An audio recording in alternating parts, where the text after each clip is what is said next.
world of deceit, telling the truth is a revolutionary act. It's the David Knight Show.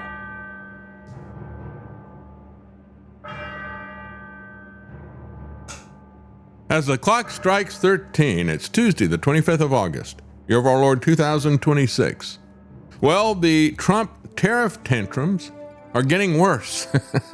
You know, we look at the 25th Amendment, that's not just about somebody who's lost their mind, but maybe he was always like this. Maybe he is getting worse.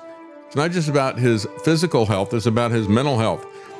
Even as he admits that beef tariffs are making meat more expensive and he removes them for election purposes, he is still going after more tariffs with Canada.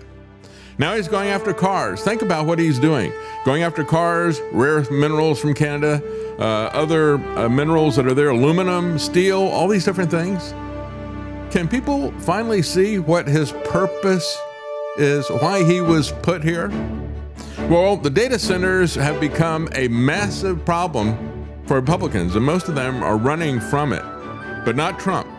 Trump is doubling down and attacking the Republicans who are scrambling from this disaster to save themselves. He's attacking them as well. And we'll take a look at AI. The capital expenditures may be the pin that burst this AI bubble. And finally, we're going to get to Dinesh D'Souza and dispensationalism. We'll be right back.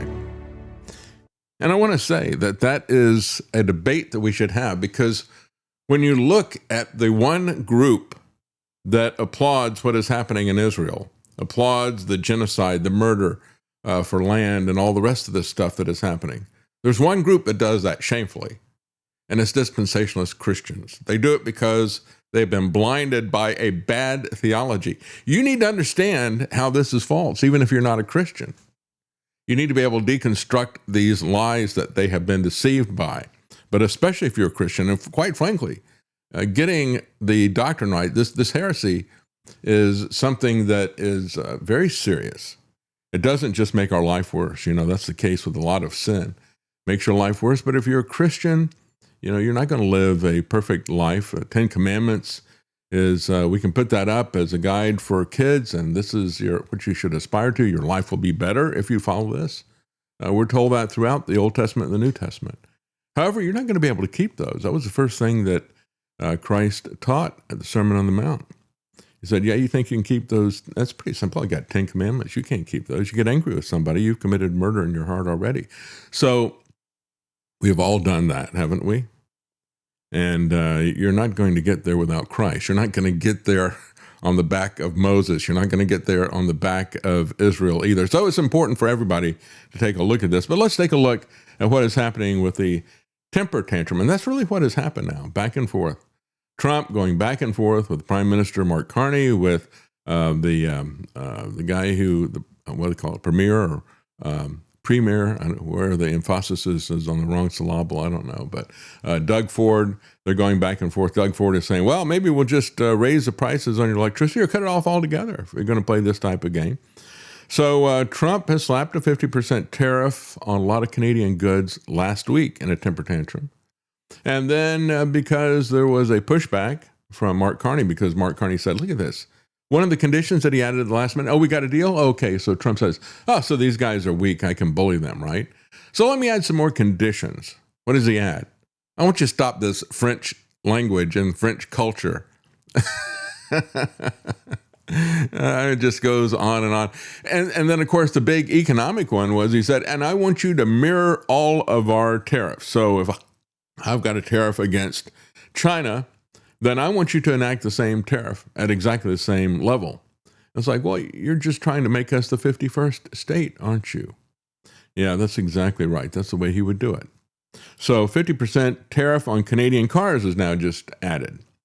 So he keeps escalating that. On Canadian cars, on trucks, on auto parts, starting next year. Trump accused Canada of ripping us off. Let's see, is it Canada or is it Israel that we send billions of dollars to every year? I can't remember. What do we get from Israel, by the way? Wars. That's what we get from them. But just look at the fact that this is yet another indication of how Trump governs. He's always used WWE wrestling to make him a celebrity, to get people to cheer. He wants everybody divided, the Hegelian dialectic, you're with me or you're against me type of thing. But that has been his means of controlling people. And so he's always picking fights with someone. And then if you don't side with him in the fight, now you're the enemy as well. This is getting really tiresome. It is a pattern that has gone on and on. It is as predictable as this boasting 1 minute about winning the war with Iran and the next minute begging angrily for help from NATO countries. And then when you look at his economic and tax policies, it's always back to the New York City Democrat issue. You got to hate these other people because they've got something that you don't have. And of course, they didn't win it. They didn't earn it, right? They don't deserve it. And I'm going to take money from them and give it to you. I'm going to raise taxes, but it's going to be your path to prosperity because somebody else is going to pay that tax. This is the pattern of behavior that New York City Democrats have always done. Democrats in general, but especially in New York City. And that's exactly what Trump is. He is a Democrat. He said, it's not sustainable, not anymore. Tariffs on all cars, trucks, and both large and small, automotive parts, and steel, up to 50%. We're going to double the current 25% tariff on Canadian auto imports. Said, build in the U.S., and there are zero tariffs. Well, what happens in the meantime? We all pay the higher prices, don't we? See, a wise leader would get rid of regulations that make things more expensive. And it would be an incentive for people to build it here. But, of course, if they come to the United States, they're going to be subject to corporate income tax rates in the United States as well. So you will pay taxes. You may not pay tariffs, but that's just semantics anyway. The announcement comes just 2 days after a separate package of 50% tariffs took effect on about $20 billion worth of Canadian imports. Things like wine, cement, plywood, clothing, hockey equipment. Well, we can do without the last thing there. Many Americans play hockey. But we do need things like cement and building equipment and building supplies, I should say. But now he's going to expand this to cars because they talked back to him. So what kind of cars are we talking about here? Well, you have GM, you have Stellantis, which used to be Chrysler, you have and Dodge, you have Toyota, Honda, all have Canadian factories. General Motors makes the Chevrolet Silverado, is assembled in Ontario, where Doug Ford is. The Chevy Bright Drop is an electric commercial van. I've never heard of that, but I'm not in the market for an electric commercial van anyway. I'm not in the market for any car, actually. And then Chrysler Dodge, they make the Chrysler Voyager and Pacifica. They make the Dodge Charger in Canada. At least they assemble them there. Toyota RAV4, that is produced in Canada. So that's going to be going up in price. Not all of them are produced in Canada. There's a Honda Civic sedan that is produced there. The Honda CR-V is assembled in Ontario. Ford has the Ford Mustang GTD and the Ford Super Duty truck. So these are the types of things that you're going to see the prices jump by 50% at the beginning of next year. So Canada announced retaliatory tariffs as Trump tells its leaders to, quote, fall in line. This arrogant mob boss mentality that he's got, this desire for constant conflict, like professional wrestling. He's telling Canadian leaders to fall in line or face consequences far worse than what I've done. I'm going to add more things to this. And so the the finance minister, who does speak French, Francois Philippe, I guess that really gets on Trump's nerves, right? He wants them to stop speaking French. He said that they will soon be unveiling Canada's response. They're going to match the tariffs dollar for dollar. He said an attitude at the negotiation table that Canada is a subsidiary of the U.S. is not something we're going to accept, said Mark Carney. He said, we learned during the negotiations that the Americans want to destroy our major industries, including autos, steel, and aluminum. And I think that is true. It's like not Americans, but Trump. Trump wants to do that. Trump is just a destroyer. He destroys things in America as well. Canada and the U.S. share one of the world's largest trading relationships with deeply integrated supply chains across automobiles, energy, agriculture, manufacturing, making a prolonged trade fight potentially costly for businesses and workers on both sides of the border. But Trump doesn't care. He doesn't care what happens to American workers. He doesn't care what happens to American businesses, especially the medium and small. He has absolutely no regard for any business that isn't a giant corporate sponsor of his. And we can see what he's doing with the farmers and the ranchers, how he's harmed them by manipulating tariffs and that type of thing. It has nothing about helping anybody in America. It is simply about his massive ego and narcissism. It is egonomics and ego politics, not geopolitics. This is the most successful automotive partnership in history, said Carney, talking about that. Meanwhile, Ontario Premier Doug Ford unleashed his own tirade. He said, we're all in. Up here, we're at a fever pitch. Everybody's in for an economic war. We don't need economic war. But again, Trump, as he comes in saying he's going to be the peace president, he has created every form of warfare, even internecine warfare within the GOP. Ford said they know they're going to have to sacrifice as part of this economic war. There's just no purpose at all in any of this. What is it? What is his intention in the long term? Clearly, we can see the policies that he's been pursuing for the last couple of years have been, and also in his first administration, have been incredibly damaging to American small business, to American consumers. Trump doesn't care. He responded on social media by attacking Ford personally. He says he is less charismatic and intelligent, and he's the unimpressive brother of the late, great Rob Ford. And then he referred to Prime Minister Mark Carney as Governor Carney. He said, yeah, we're going to make it the 51st state, and you're going to be the governor. How about that? Ford dismissed the insults. He said, if you think an insult from him hurts me, he goes, bring it on, buddy. I'm ready. Yeah, nobody should pay any attention to what Trump says about anyone, any of his criticism. None of it is true. He doesn't, whenever he opens his mouth, he's lying. So again, these guys, Ford and Carney, are from two different parties. So Trump is uniting them against the U.S., just as the people of Canada are fed up with America now because of Trump. Not all of us like Trump. Let's just put it that way. Dear Canada. Critical minerals are increasingly important to U.S. national security and manufacturing. The Pentagon has sought a more secure supply of these minerals used in military aircraft, missiles, munitions, electronics. That secure source would be Canada. But Trump can't even keep the American empire going. So he can't keep the supplies coming to the Pentagon.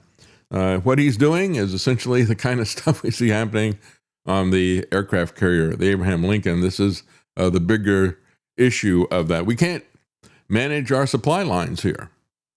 Trump first cut off these rare earth minerals from China and many of the other things because of his trade disputes with China. Now he's going to cut off our other source, which would have been more reliable, coming from Canada. And so Ford said Canada should also consider increasing retaliation if Trump continues targeting Canadian industries, including oil and potash, while Ontario could raise electricity prices or stop sending power south. He said, we power 1.5 million homes and businesses. Everything is on the table, and I'll do whatever it takes. Well, that's, again, whenever you have a war, it hurts both sides. It doesn't help anybody. That's the broken window fallacy that says that it does. Ford has used electricity as leverage before. During an earlier phase of the dispute, Ontario imposed a 25% surcharge on electricity exported to Michigan, Minnesota, and New York. Trump responded by threatening to double tariffs on Canadian steel and aluminum before both sides backed down. But we'll see what happens with this. Trump is getting increasingly angry, and his tariff tantrums are continuing to metastasize like a cancer. Ford accused Trump not only of seeking a better trade deal, but of aiming to hollow out Canadian industry and to move production south. I think that is his goal. He wants to bleed out every single sector and bring them down to the U.S., said Ford. So Carney said the dispute has exposed a deeper divide over language and culture. That's what he was talking about the other day. He said, the last minute Trump comes in and says, stop this French stuff. And said Washington views the French and Canadian culture as trade irritants, even though we consider these things to be fundamental rights in Canada. And again, it is none of Trump's business, frankly. And his business should be business, but his business is war. Economic war, actual war. He only wants fights and conflicts. That's what makes him, he thinks, look powerful. So Doug Ford said Ronald Reagan would be throwing up over Trump's trade policies. He said, you ought to take his portrait down in the White House. He doesn't have anything to do with what you do. So Trump called him a flunky. But if you want to see what a flunky looks like, take a look at Flunky Lunky Lutnick. I mean, think about it. Why would a factory that was making cars in Michigan move to Canada? Because I tell you why. Because they did it because there weren't unions in these locations. We harmed American workers. Well, that's absolutely not true. If you look at the statistics, 30% of Canadians are unionized, if that's his metric there. He's saying, well, they moved to Canada because they can get up there and get non-union labor. Well, 30% of Canadians are unionized, 10% of Americans are unionized. So if you think that's protecting American workers, I don't think that does protect American workers. I was forced to join a union once, and I just considered it to be another in a long line of predators seeking to pick my pocket, like the government. You had the union right there, and you don't get anything from either one of them as far as I'm concerned, from the union of states or from the union of workers. But his measure doesn't even hold up to scrutiny. They probably got them because they gave them subsidies and bribed them to come in, which is something that we see happening now with data centers as well. So Ford said, Trump is cocky. And he said, again, talking about Ronald Reagan again, he said, Ronald Reagan said, if you come to a draw with a bully, what stops that bully from coming at you the next day and the next day? He said, Trump is a bully, and he's got to have a rude awakening. In other words, you punch him in the face. I don't know if they can land the blow or not, but we'll see. Nevertheless, people like Steve Forbes, Wall Street Journal, talking about how foolish, how stupid, how counterproductive everything that Trump is doing with this. Steve Ford said that the cost of the Canada economic war, he said, these threats just create uncertainty. And of course, that's what Trump has been about, hasn't it? It's been about war and chaos through uncertainty. The tariffs, constantly changing tariffs, on again, off again, on again, off again, depending on what mood he's in, if he's having a tantrum or not. This kind of instability has been even more damaging than high tariff rates because people can't plan. I mean, if it's going to be 25% one day and 100% the next day, how do you plan for that? It actually destroys business more than anything else. That chaos, that uncertainty is so destructive. As I said in the past, we look at the Chicago Board of Trade. What is the purpose of that? That is to level out the prices for commodities, whether they're higher or lower even. It still is better to know what the price is going to be to lock something in so that you can then make adjustments around that price that it's going to be in the future. That's why they sell the futures on all different types of commodities and products in Chicago. And there's that's a really important thing. And people are willing to pay a premium for that type of certainty. That's why the Chicago Board of Trade exists. What Trump does is the antithesis of that. He removes all certainty from any place in the marketplace. He keeps everything in total flux and chaos. It's like operating in an environment of hyperinflation. Up one day and then drastically down the next day. Trump has faced bipartisan backlash over these tariffs with Canada on things like steel and on minerals that we need from them because we can't get them from China anymore. As Wall Street Journal editorial board said, this is the dumbest trade war in history because we perhaps have the dumbest president, the most corrupt president in history as well. Trump will impose 25% tariffs on Canada and Mexico for no good reason, they said. He will fire his first tariff salvo on Saturday against those notorious American adversaries, Mexico and Canada. They will get hit with 25% border tax, while China, a real adversary, will only get 10%. You know, China was up to 140% at one point, remember? Now it's back down to 10%. This is what I'm talking about. Who can plan around a chaotic situation like that? Leaving China aside, Trump's justification for this economic assault on neighbors makes absolutely no sense. Caroline Leavitt said that they've enabled illegal drugs to pour into America. Remember, this was a joke, quite frankly.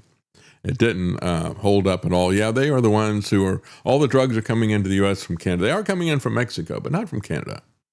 But nevertheless, you had this MAGA cheerleader, Jack Posobiec, go up to this small town and on the border of Canada, and just this idyllic little town, and he's walking around saying, look at this. There's no border wall here. There's no guards. There's no guard dogs. There's no towers. What are we doing with this? Why can't we put that stuff here? And it's like, get out of here. You're just cheering for a police state. Yeah, we're getting that down at the border. As a matter of fact, Andrew is setting up an electronic fence, which is going to be hundreds of towers down at the border, watching everything that everybody does. You better be careful what you ask for. We just might get it. Good and hard. Leaving China aside, he's putting this about illegal drugs. And the comment from the Wall Street Journal is said, well, drugs have flowed into the U.S. for decades, not really from Canada, and will continue to do so as long as Americans keep using them. Neither country can stop it. And of course, the American government doesn't want to stop it. That's one of the key reasons why we stayed in Afghanistan, was for the opium.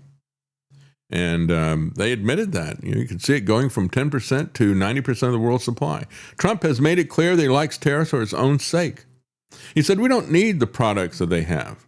Trump sometimes sounds as if the U.S. shouldn't import anything at all, that America can be perfectly closed economy, making everything at home. That just doesn't work. As they point out, that's not the world that we live in. And it's not one that we should want to live in. They said, well, maybe we should want to live in it, but it's not the practical world. I mean, you can't make things in America without getting at least raw materials or some parts from other countries. And there's nothing wrong with that. If you go back and you look, and I talked about Leonard Reed's iPencil when Trump was pulling his stunt of locking everything down and breaking the supply chains. I said, look at this. You know, they have the free market, as Leonard Reed talked about in a pencil. He said, nobody sat down and said, well, we're going to make a pencil, we're going to make it all in one country.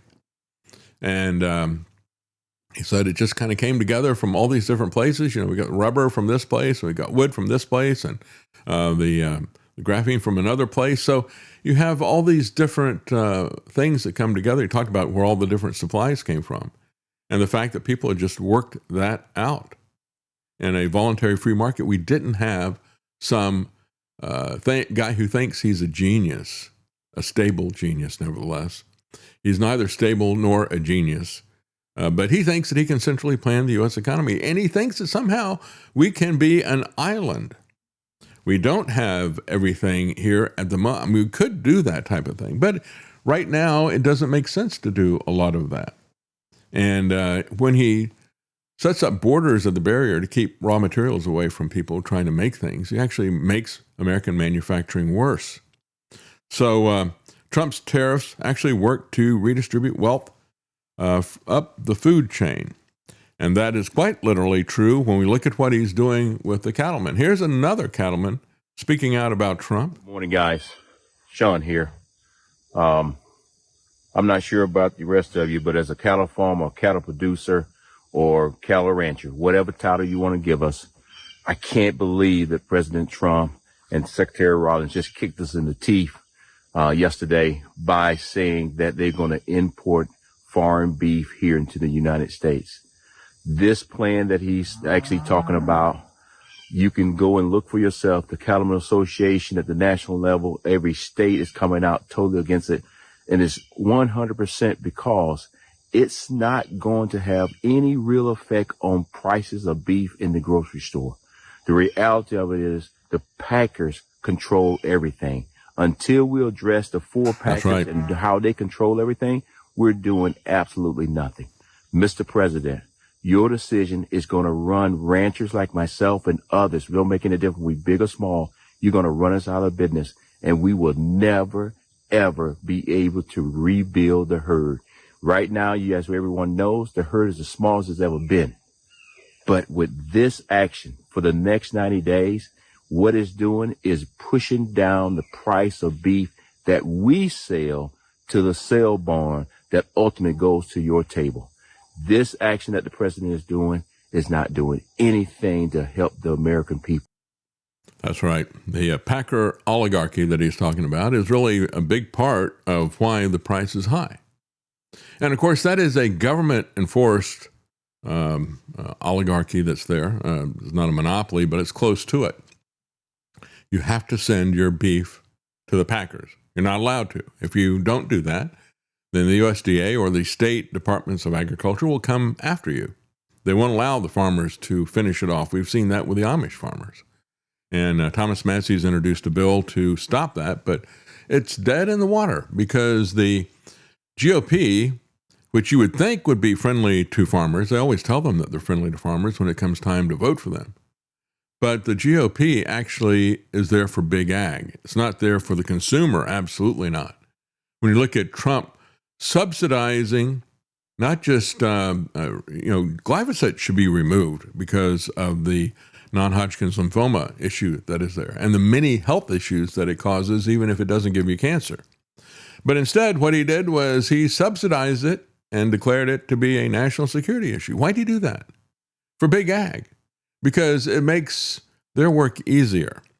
They can spray glyphosate on wheat in order to dry it, just like they put all kinds of chemical contaminations in processed food. And the FDA and Trump and the U.S. government doesn't care at all about that. They're not interested in protecting and making our food supply safe. They just want to put out as much goy slop as they can. And that is one thing that glyphosate does. It may be poisonous, but the glyphosate can help them to grow greater quantities of tainted food. That's the only thing they care about. So this month, the U.S. Treasury passed the $100 billion mark in refunds paid on tariffs. Except they didn't go back to the consumers, did they? This is another example of how the Trump policies help the people at the top while hurting the people at the bottom. In this particular case, the consumers and small businesses who paid the tariffs. They don't get a refund. Instead, it's the big retailers, Walmart, the biggest winner on the refund front, getting back almost $3 billion. Target received just under $1 billion, dramatically improving its bottom line for the second quarter. Democrat Governor Pritzker of Illinois, who is a horrible socialist LGBT pusher, but Trump is handing them this issue on a silver platter. He sent Trump a symbolic invoice demanding about $9 billion in refunds based on an estimated tariff cost of $1,700 per family for these last 2 years in that state. Unlike those major corporations such as Apple and Amazon, this bill will never be paid. With both refunds and exemptions, it is the big politically connected corporations that always tend to come out ahead. These tariffs are implemented in a really chaotic and mercurial way, sometimes in an unlawful way. They got reversed and people need to get the refunds. But of course, the Trump administration, even though they knew it was unlawful, they said to the Supreme Court as they were deliberating on it, they said, well, don't stop them just yet. We'll pay people back if you find that it's illegal. Well, they only paid the corporations back, not the people. And when you look at the amount, $1,700 is conservative from what many people have pointed out. Well, we're going to take a quick break before we go further. When we come back, we're going to be talking about what is happening with data centers as well as the surveillance state. You won't believe what Ford is planning to put into their cars to feed into the surveillance state. Yeah, they're going to turn them into snitches. I guess we could say that maybe they're going to have the new model name will be the Ford Stasi, because that's really what it is. We'll be right back.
Welcome back. We were just talking about the favoritism and how Trump favors the big guys over the little guys.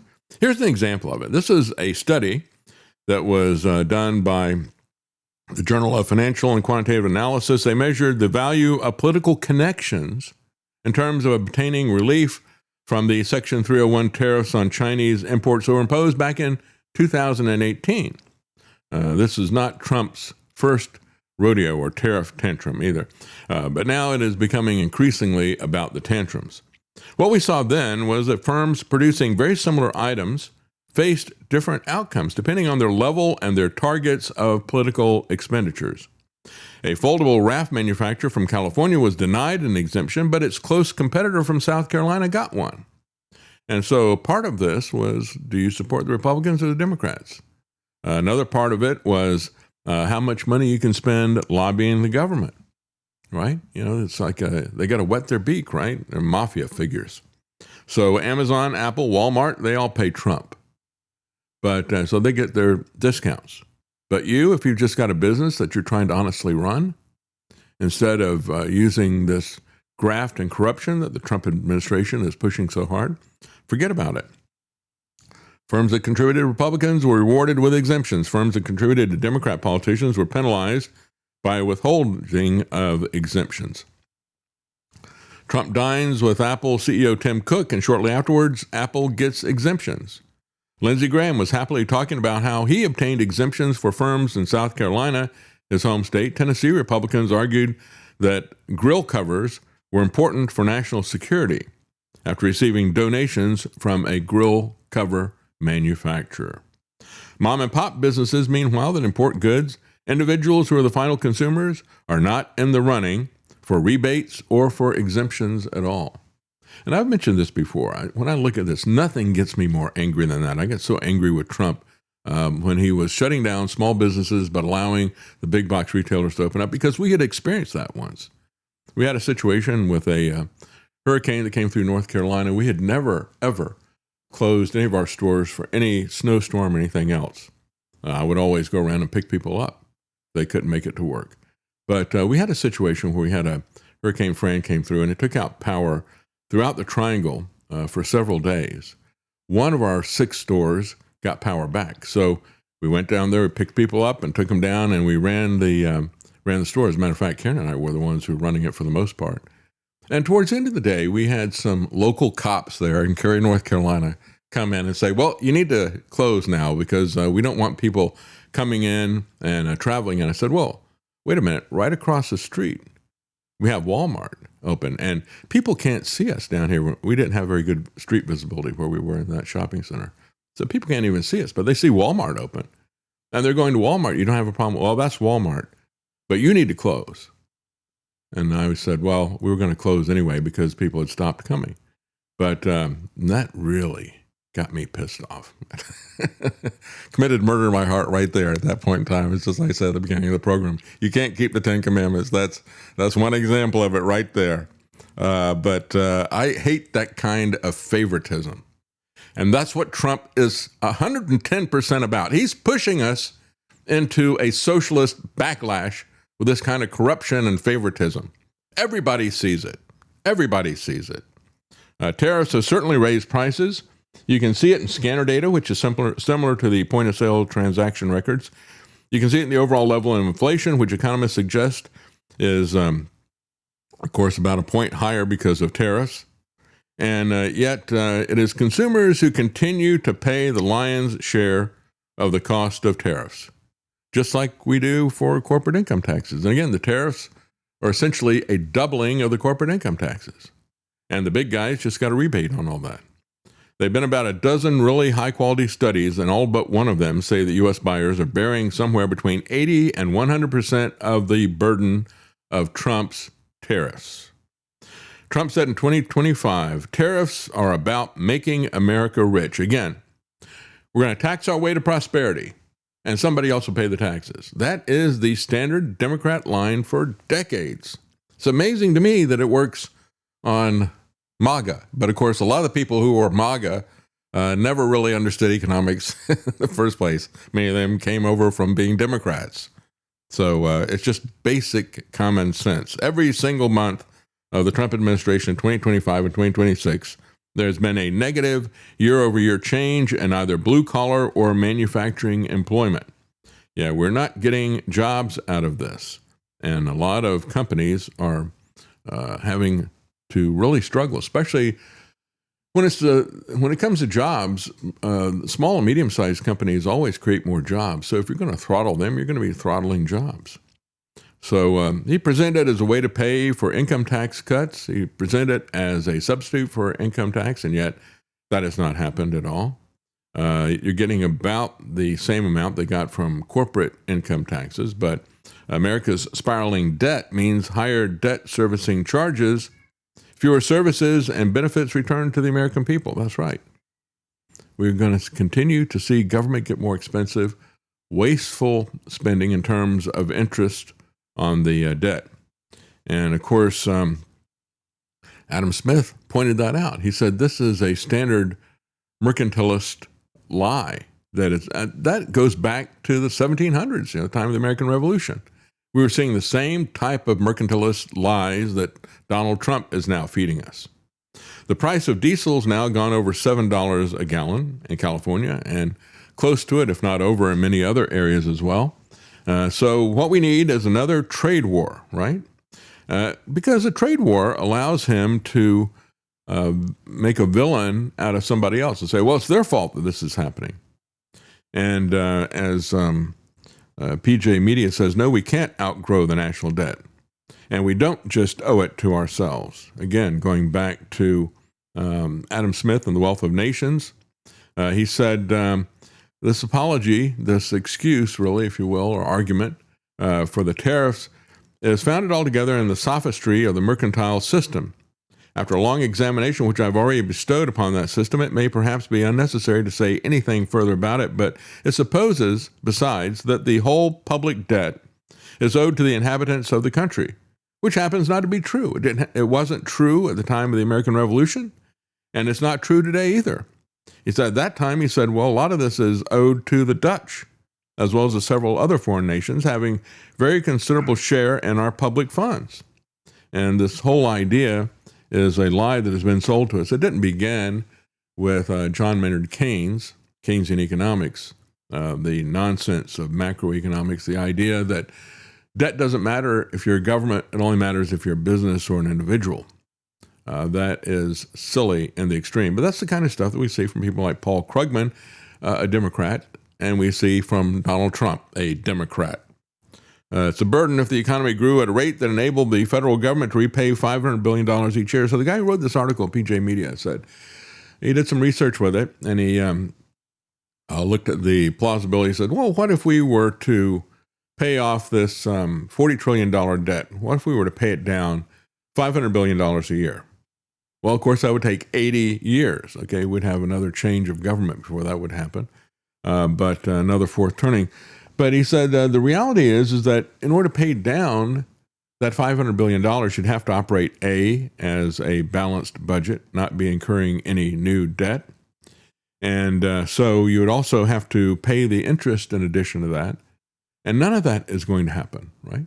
You're not going to be able to get the government to actually balance the budget at all. Currently, Washington is running an annual deficit of nearly $2 trillion. They're not going to cut the spending. And if you don't cut the spending, you can have all the tea parties you want. Taxed enough already? Well, what are you going to do about it? Are you going to cut any programs? Can you think of anything that you want to cut? Can you think of anything that you can cut that we're not obligated to pay? No, actually, it's not there. So it's not looking too good. Meanwhile, when you look at what Elon Musk is doing, he is doubling down on his support of politicians because that's how you succeed. He's always been somebody who has succeeded, become the world's richest man by pandering to governments. So it's looking like he's said in 2026, his outlay would extend a pattern they set back in 2024 when he spent at least $288 million helping Trump and other Republicans win office. You know, the Republicans will criticize, rightfully so, Miriam Adelson buying Trump. But they never criticize Elon Musk. They're not going to bite the hand that feeds them a lot of money. The Republican National Committee, by the way, is now coming into the midterm with $128 million in the bank. The DNC, however, has a $2 million deficit. And that used to be indicative of the way they would run the country as well. But now the Republicans are going to run us into debt and bankruptcy as well. So the Republicans have 128 million positive, and the Democrats have a negative 2 million. The Republicans control more than 3 times the amount of money that Democrats have access across their equivalent organizations. I think a lot of this is because the GOP has become the ZOP, the Zionist owned party. And so they're getting hit with a lot of money, flush with money from a lot of Zionist billionaires, as well as AIPAC. It's gotten so much that you got Mike Rogers up in Michigan saying, I don't want any money from AIPAC. You know, if you're going to give it to me in the back door, you know, with some Jewish billionaires or something, because it's become an issue. Everybody sees what is happening. But that is where we are now in terms of economics, and it's one of the reasons why gold is looking ever more attractive. The death spiral of the dollar is actually starting to become pretty apparent. And I want to take a look at what's going on with AI as well. That's another bubble that is about to burst as well. But again, you want to get out of these systems. You want to get out of the digital trap that they're setting for people. I don't want to have anything that is a digital asset. I don't want to have anything that is securitized, that is tokenized, that is crypto. I don't want any of that stuff, because that's all very easy for them to confiscate, or for it all just to vanish. And it's not just the fact that these types of assets are vulnerable to criminals around the world who can go in and steal what you have up on the web, but it's also vulnerable to the Democrats and to the government, and that is by design. So again, if you want to try to protect your money from this kind of criminal theft that is coming, if you don't want to be trapped in the digital prison that they're setting up for money, and if you want to have something that's going to preserve its value, you take a look at gold and silver. And again, you can go to davidknight.gold. That'll take you to Tony Arterburn. Right now is a great buying opportunity. The price has been depressed for a few months, but now people are starting to wake up again to reality, and it's about to take off, I think, again. But long term, regardless of whether it takes off right now or not, it is the long-term value is what we're looking at. We're looking at trends. We're not looking at price predictions and timing of a market. And so if you're not looking at timing, you can also gradually accumulate gold and silver with Tony's Wise Wolf. He's got the Wolf Pack, which allows you to set a dollar level that you want to save each month. And then you just forget about it. And it's all taken care of automatically. An automatic savings program for you to transfer your money from these untrustworthy instruments into something that you can trust, gold and silver. Well, let's take a look at the AI market. We got Anthropic's best AI model is struggling as users are starting to move to cheaper tools. I talked about this a couple of weeks ago. Somebody looked at the cost to use Anthropic's state-of-the-art, which is Fable 5, and they said it costs like, regardless of what the unit of measurement was, it was 100 times more expensive. What they were charging with Anthropic was a little bit over $3. You can get the same thing from a Chinese model for 3 cents. Now, what is your business model if you can be undercut by a factor of 100? Think about that. And the Chinese model is less capable, but only slightly less capable, only slightly less powerful. So consumers are starting to pay attention to this, because even the less powerful ones, what is happening here is we're looking at the marginal improvement over these things. And yes, it is demonstrably better, but do you really need those power windows and air conditioning if you really want to just get something for work? No, you don't, actually. So that's why people are opting for the cheaper version that'll get them there without some of the power that they have with the other one. You don't necessarily need a V12 engine. Maybe you can do fine with a turbocharged 4, right?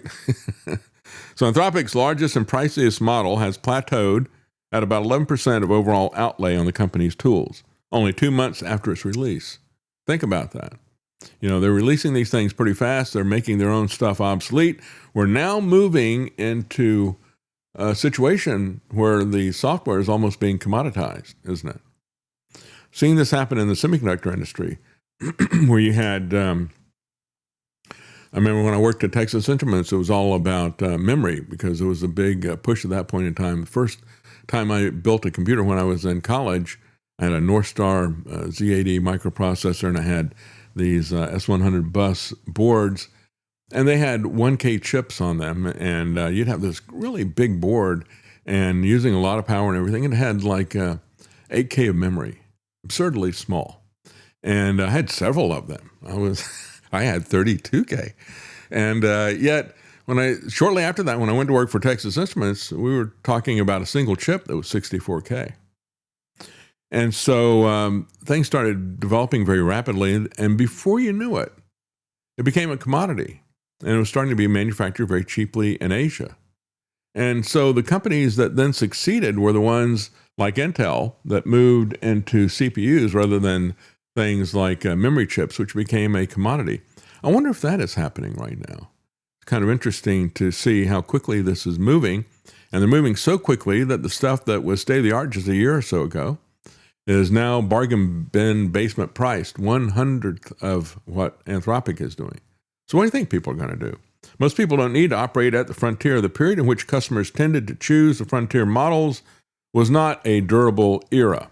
In other words, when it first started, you needed to have the state-of-the-art because you couldn't do anything at all with anything that wasn't state-of-the-art. But now that's been around for a while. And those older, cheaper systems are now useful for what people are using them for.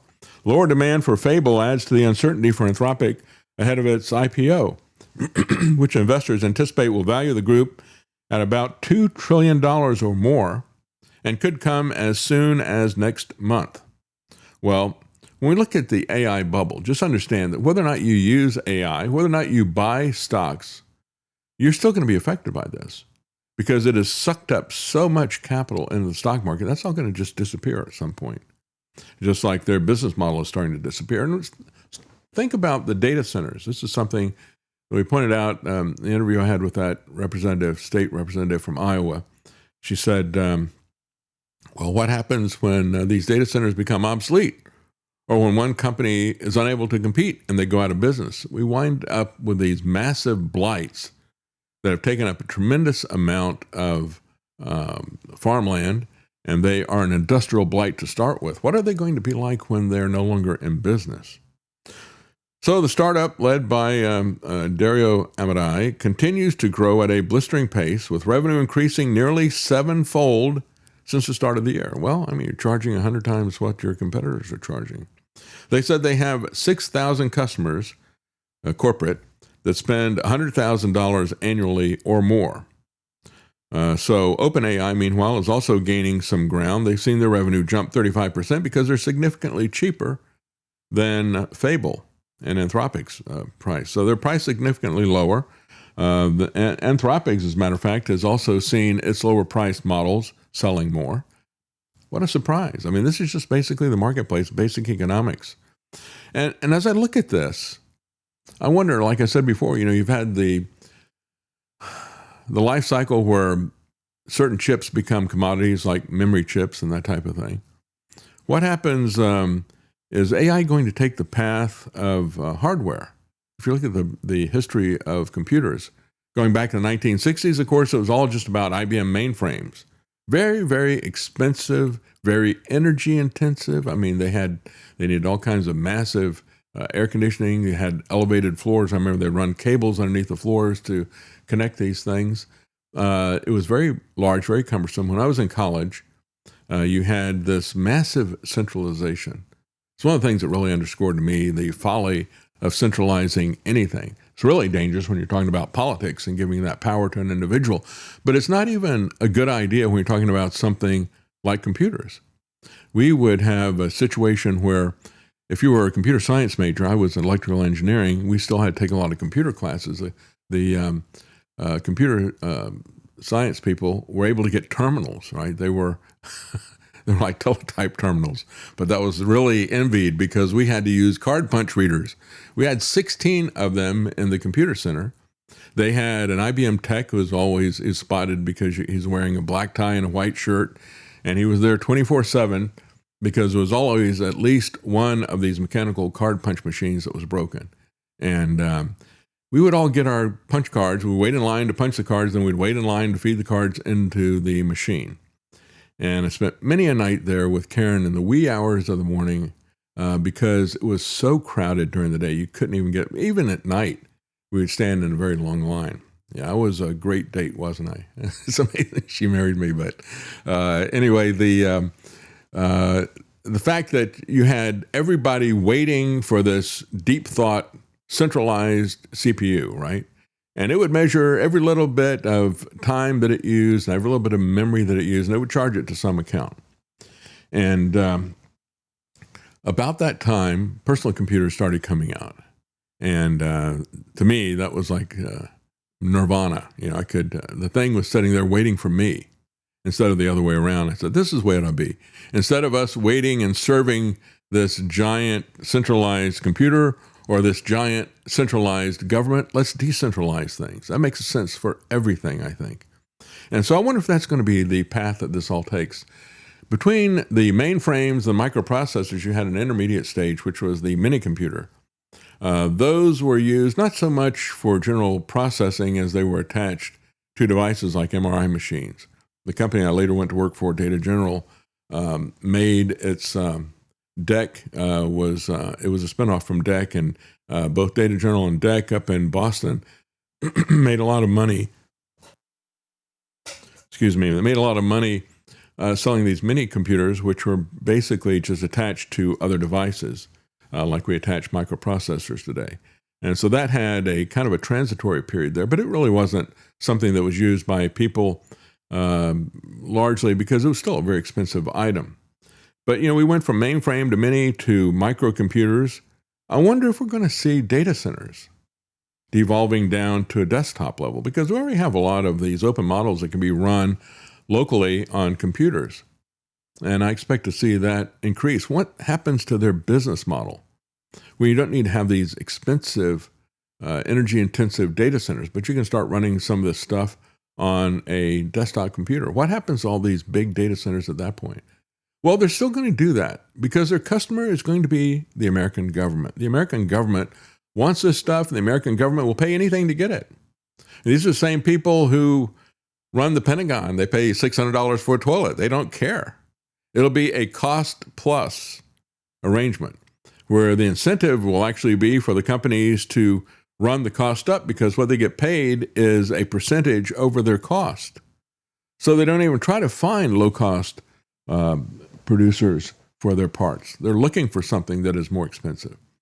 So the AI reckoning is coming. It's just a matter of timing, says the man who predicted what was going to happen with the pump and dump real estate market, Michael Berry, in 2005. And again, you can see the story about him and some other individuals who saw the corruption. They saw the fraud. They couldn't get anybody to listen to them. So they said, all right, well, we'll short this whole market.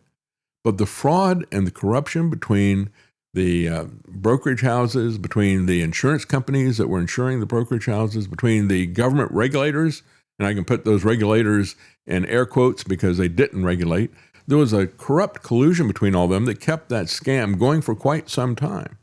And so now he is looking at the same thing happening with AI. So it was obvious in hindsight that a small change in the cost of these loans back in the mid-2000s or the loanees' ability to pay them would change things drastically, but it didn't very much. And as the months turned into years, he almost lost all of his money because there was a time element to these short contracts that he was putting on there. Ultimately, a rotten superstructure is maintained only by confidence, which is put there by con men. It's a confidence game. And when this confidence evaporates, the edifice collapses overnight. And again, what he saw in The Big Short was the fact that this was collusion between a lot of corrupt people. They said, yeah, we all know this is junk and we're going to sell it anyway. We don't really care. Burry has bet against the AI bubble, and once again, he has to wait. This year's decline has caught out reckless quasi-religious believers in AI like the 24-year-old Leopold Aschenbrenner, whose hedge fund collapsed from $45 billion to $10 billion because he lost a bet on the market only going up. And it hasn't been a full-blown rout for everybody else. Yet, conventional wisdom is that one company at the center of the bubble remains relatively impregnable, that is, NVIDIA. NVIDIA is the one making the microprocessors at the center of all this and the GPUs. So the bet on NVIDIA is a bet on the picks and shovels idiom. The idea that in a gold rush, the safe bet is on the people who are selling the picks and the shovels. That's how Nordstrom started, by the way, West. But you sell the miners the picks and the shovels. They may find gold, they may not, but the guy who's selling them the supplies wins. I thought that's a pretty good strategy. And so when the dot-com bubble was happening, I put my money on picks and shovels, and I lost it all. It was, in hindsight, I will never put any money in a stock again, ever. I mean, put it on companies like JDS Uniphase. Even companies like Cisco crashed at that point in time. And even ancillary tech stocks like Microsoft that were not directly involved in the internet crashed. And so this picks and shovels approach of people investing in NVIDIA may not work this time either. Companies like Anthropic or OpenAI are rapidly being copied by cheap open rivals. Businesses can run them at a much lower cost. Some people can run them locally. That's why I had the analogy saying, well, maybe we're going to go from mainframes to microprocessors. Well, NVIDIA sells some smaller systems as well, but Michael Burry isn't buying it. He is short on NVIDIA, and last week he identified a new Achilles heel. They have a rival startup called Etched. He says it can produce 10 times the performance at a lower cost per chip. So again, we're looking at a 10-fold factor, just like Anthropic is looking at a 100-fold factor. So NVIDIA is actually warning people about price hikes coming in memory very soon. So it's going to be something that is going to be very disruptive. But when you look at the amounts of money that they're talking about doing in terms of capital expenditure, what they just shorten it up and say Capex, they're saying we need about $1 trillion. Well, where is that money going to come from? Well, Ed Zitron did a very long podcast where he was interviewed for about 40 minutes. But here's the gist of what he had to say. It is smart, but these movements suggest it's getting desperate. And I can tell you why. Nothing is where it needs to be. Absolutely nothing. NVIDIA, $200 and something billion, that's chump change compared to where they need to be in a year. And I don't mean 10, 20, 30%. I mean like doubling. What the AI bubble has become is the world's largest marketing campaign. The next 3.5 years, we're going to need 800 billion to 1 point something trillion dollars worth of data center demand. And I have found about 130 billion. The moment they stop spending money on Capex, they crash the markets. Yeah, stop and think about that. He says, yeah, they need about $1 trillion. I've found about 13% of it that they've got available to them. They're about 87% short. So what happens when they stop investing, right? Because this is really, last man out. It's like a Ponzi scheme. We got to keep this thing going. If they stop pouring money into it, it collapses. We're going to talk more about that when we come back. We're taking a quick break right now, and we'll be right back. Stay with us.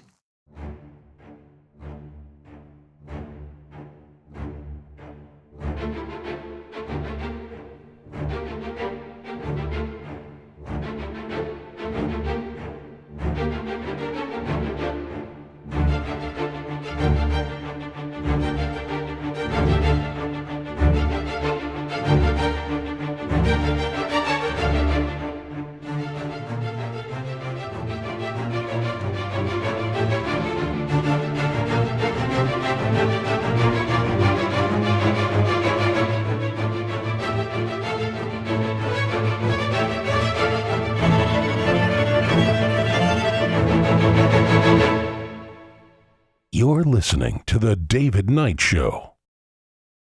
And so the question is, can the data centers cut cost?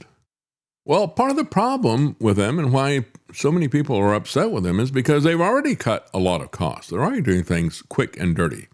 That is the motto of Silicon Valley, isn't it? Go fast and break things.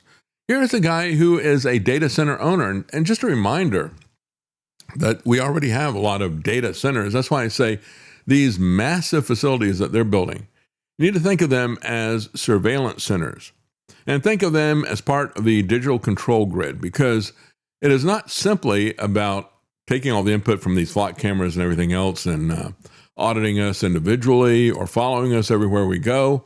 It's not just the eyes, ears, and brains of the surveillance state, but it's also what they need to process digital currency, which is yet another aspect of the surveillance state. It's something else that is going to be a control mechanism. But this is a guy who was speaking at one of these meetings about these gargantuan data centers that Google and others are putting in. And he points out he's been doing this for quite a long time, and nobody realizes that he was there because he didn't have that kind of footprint. Why do they have that kind of footprint? My name is Doug Seavey. I live at 3392 64th Street, Palo, Iowa. I've called the mayor and suggested that I get put on some kind of a committee because I'm Palo's resident expert. I build data centers. I own data centers. I built the first private data center in the state of Iowa, and everything that Google is telling you is BS.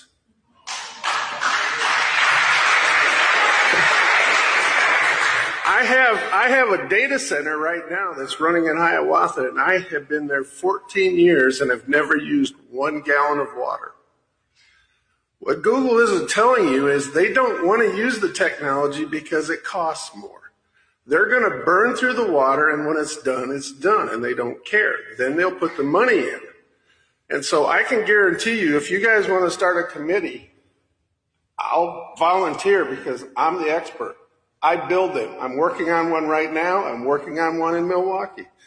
I live here, and if I told you on the phone, I called you and talked to you, and I said, you should really let me help you. I never heard anything back. And I warned you. I said, my well goes dry. I'm coming after you because I know what's going on. And you can't do this. You guys have to say no water. They don't have to have it. I mean, to give you an idea, you people, how many people in here have heard of Unity Point Health? Okay? All right? I have 100% of their IT in my data center, and I've never used a gallon of water. And I'm the most efficient data center in the world. So this is all crap, and you guys don't want to listen. In fact, I called you and said, Again, he called them, but of course, Google pays them, most likely, or will pay them. This is what we see over and over again. Somebody has a job that might even be a volunteer position, but they have the ability to make these decisions.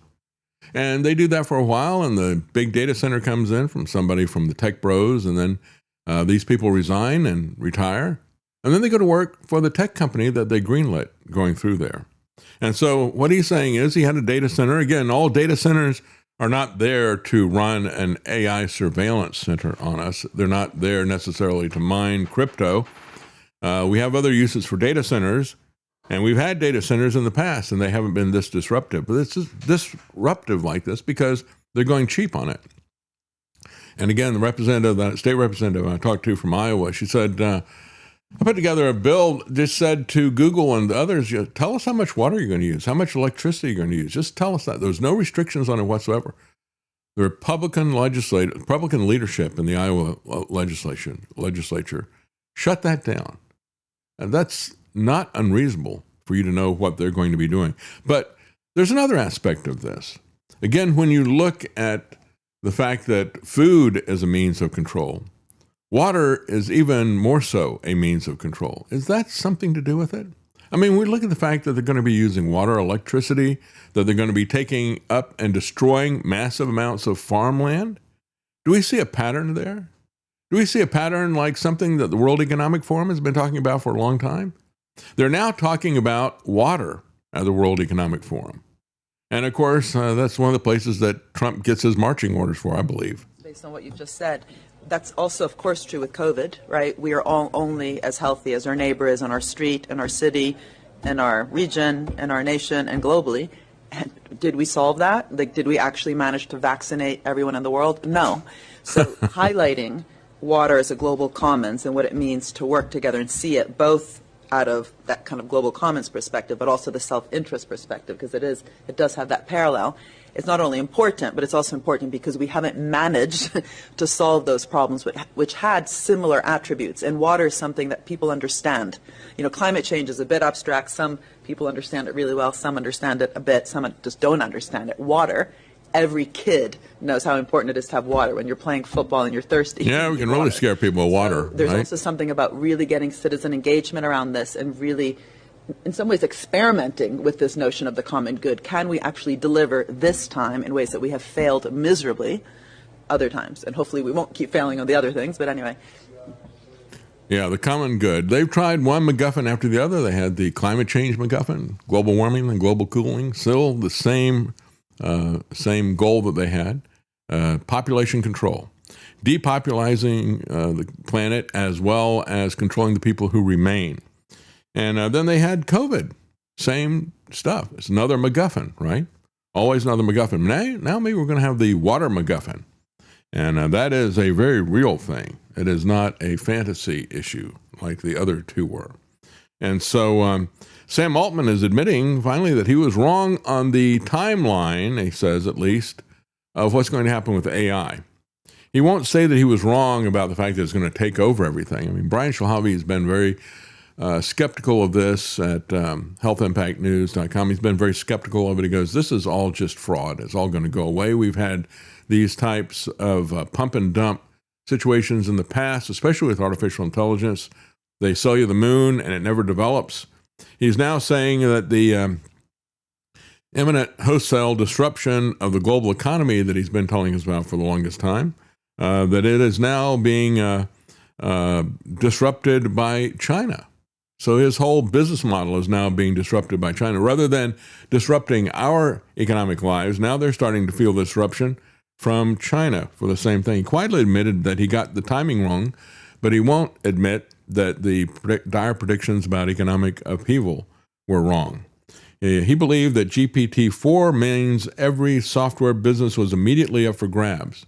But he said 3 years later, the customers are still renewing with the same vendors.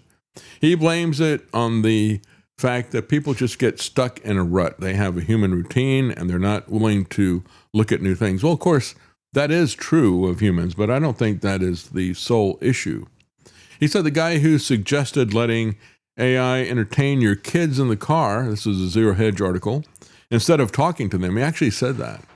He said, yeah, you can find a way to let the AI entertain them instead of interacting with them yourself. I mean, just in case you haven't had enough isolation from them by shipping them off to school.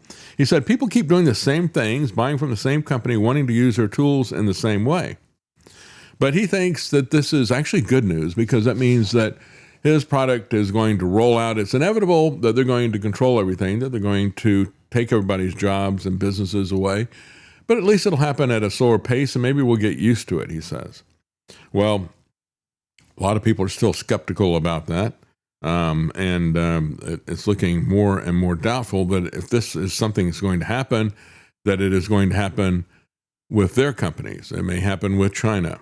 According to the Bank of International Settlements, that is the central bank of central banks, the BIS, the AI bubble investment now exceeds, here's a list of bubbles, historical bubbles that were smaller than this one. The canal mania of the 1830s, the UK railway mania of the 1840s, the U.S. railway mania of 1873, the electrification mania of the 1920s, the dot-com mania of the 1990s. Now, all of those things, whether you're talking about, we don't use canals that much anymore, but railroads, electrification, the internet, all these things are things that we use. They all got overhyped and people got burned with it. And I think that is exactly where we're headed. I believe that was the case all along. NVIDIA is effectively serving as the buyer of last resort. They've now set up, we've talked about this in the past, there's circular investing where they give money to people and help them to buy their own products. Well, now they've set up a corporation to do that themselves. They funded it with $7 billion for a startup. So if the demand from some of these companies starts to go down because they can't compete with the cheaper Chinese models, then they'll start buying their own product. So Altman talked about how they have been going around scaring people with a countdown to destruction, rhetoric as the language of anti-human dictators, the kind of stuff that Elon Musk said when he said, I think we're summoning the demon. And I think we're going to have to merge with machines in a singularity, or they will kill us all. That type of thing. That's it's amazing to me that Elon Musk is the champion of conservatives. You do realize, of course, conservatives and MAGA people, you're being played by this guy, don't you? And it's just, we know where he is. We know where he's been all of his life. We know that he is a big government guy. And of course, he, along with Peter Thiel, J.D. Vance and others, are selling this dark enlightenment of Curtis Yarvin. When we look at what is happening, they keep naming these companies, Peter Thiel does, after these things in the Lord of the Rings, right? Palantir, the crystal ball that they used to communicate between the kings. Then it was subverted to the dark side, and they used it to look inside of people and figure out what they're thinking. A great analogy, isn't it, for what that business, Palantir, really is. Now they've got Anduril, which was, again, the sword of the king, and this is something that Palmer Luckey has set up this company, but it's another one that is funded by Peter Thiel, who loves the Lord of the Rings. As I look at this kind of stuff and what they're putting in, again, they're putting in, right now, Anduril has got a big contract to weaponize the border, and with automated drones and robots and surveillance towers and all the rest of the stuff. And when I started thinking about the towers, I thought, if they really want an analogy, I guess the whole thing about this Lord of the Rings is really a dark tale of surveillance, isn't it? It all began with the Two Towers. The Two Towers is the middle book in the Lord of the Rings, but in the book that Peter Thiel is writing, it was the kickoff. The Two Towers kicked off this surveillance state. And now we are heading into the phase where you're going to have the eye of Sauron on you all the time. And we know this ends not with the return of the king, but with the return of Satan. Yeah, that is really where these guys are headed with all this stuff. You better figure out where they're coming from. Look at their philosophy. Look at what they say they want to do with this stuff. And we know that power and money corrupts people. We know that the love of money is the root of all evil.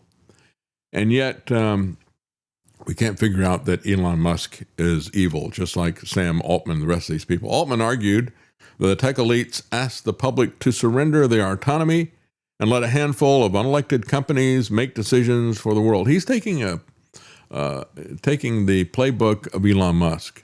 He's going to identify the problem so that you think that he's with you. He's not with you. This is the same thing that Trump did. Trump, as Dave Chappelle pointed out, he says he'll come out of these meetings with these guys and he'll say, you wouldn't believe what these guys are going to do. They're going to do this, this, and this, and goes, and then the guy will go back in and he'll do it to you, right? And so that's really the game that Sam Altman and Elon Musk are playing, to say, you wouldn't believe what these other tech guys want to do to you, but he doesn't say that he won't do it.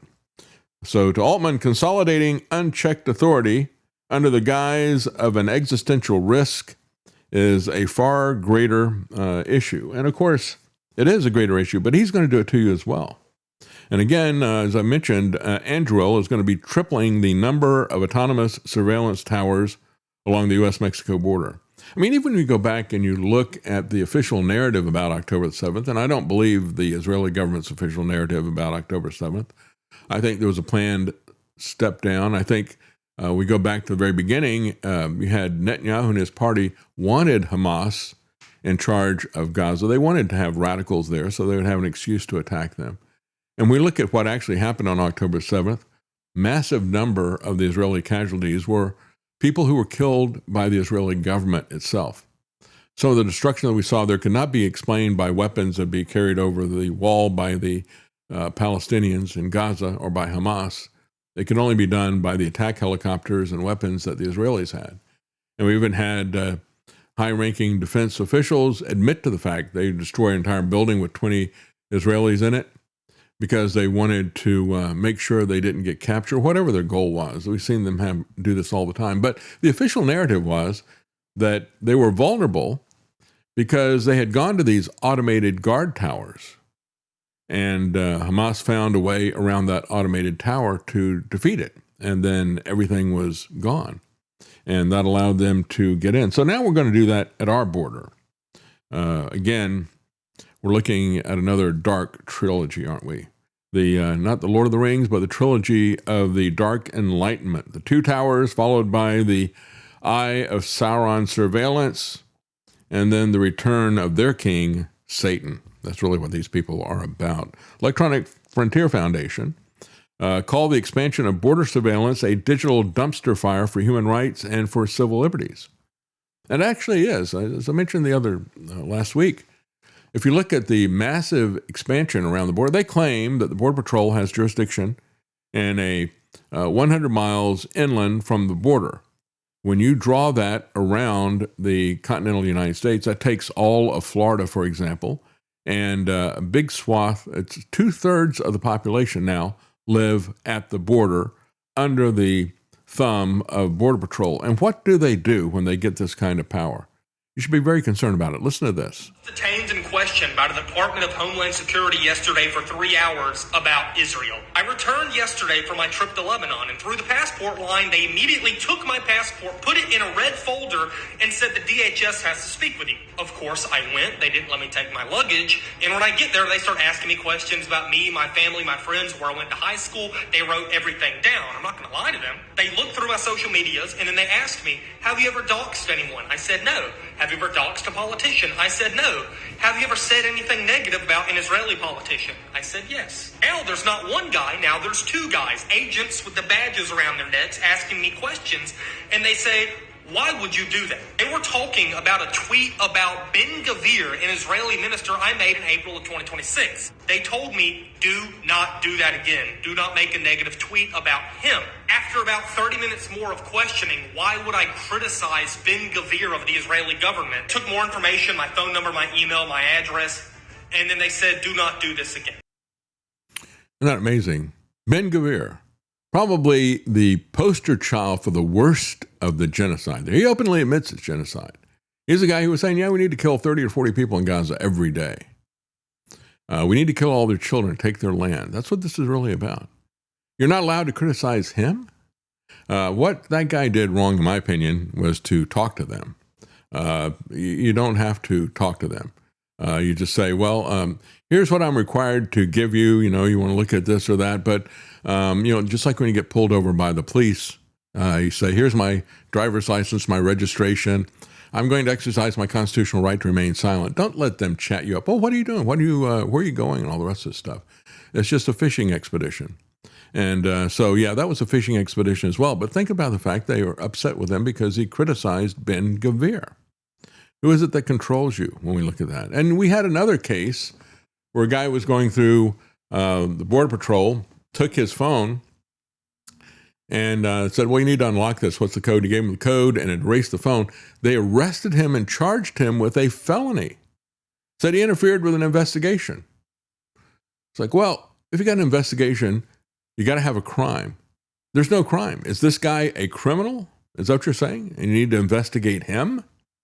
There is no crime, and there is no warrant for their search. So this is a very important case. It's going to be going before the Supreme Court, probably. But this is an example of how it is dangerous at the border. Now we've got Israel who's going to be putting up guard towers and all kinds of spy equipment there as well. Well, when we look at what's happening here in Tennessee, as well as in many other places, even as we have a lot of governors, both Democrat and Republican, who are pulling back from data centers. We've had the Democrat governor of Pennsylvania and the Republican governor of Texas, Greg Abbott.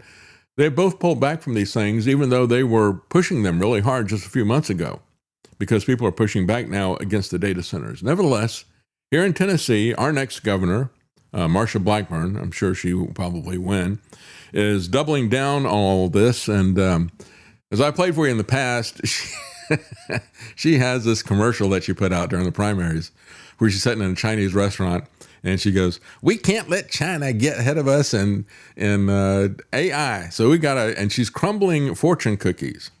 Yeah, we're not too fortunate to have somebody like her in place. And I laughed when I saw this from the Tennessee Star. Tennessee Star is a Republican outlet paper, and they have become diehard cheerleaders for Marsha Blackburn, or as I refer to her, Marcia, Mark of the Beast Blackburn, because she has not seen any legislation for digital ID or any of the rest of this stuff that she doesn't want to push for Trump. And she'll be pushing that here as governor. But she has released a book about her life, about her political rise. And guess what format it's in? It's in one that she would probably be able to digest, and her supporters as well. It is a coloring book. Yeah, that is a level of stupidity behind Marcia, Mark of the Beast, Blackburn. And I imagine you can only color it in either red or blue. They probably give you a red crayon and a blue crayon, and that's the only thing you can use to put it in there. That's the way the cookie crumbles, and that's the way our freedoms are crumbling as well. But she is something of an outlier in terms of what a pariah the data centers have become. And part of that is because, as one person put up, you look at, here's a picture of a road. Are they going to pave that road? No, they'll probably put some surveillance cameras up there. As this person says, looks like our tax dollars can only go to subsidizing Israeli free health care, or maybe subsidizing a surveillance system for the Israelis as well. As they're selling all of this stuff really hard, here's a police chief in Knoxville who is talking about how that Tennessee, they're going to switch to Axon. So everything's okay. Yeah, it's not Flock now, it's Axon. The function is the issue, not the brand name. And so here he is talking about, it is a head fake, quite frankly. We've got the Tennessee sheriffs, the Tennessee police chiefs associations are out there saying, we're going to have some guidelines for how we can use AI and the Flock cameras. Trust us.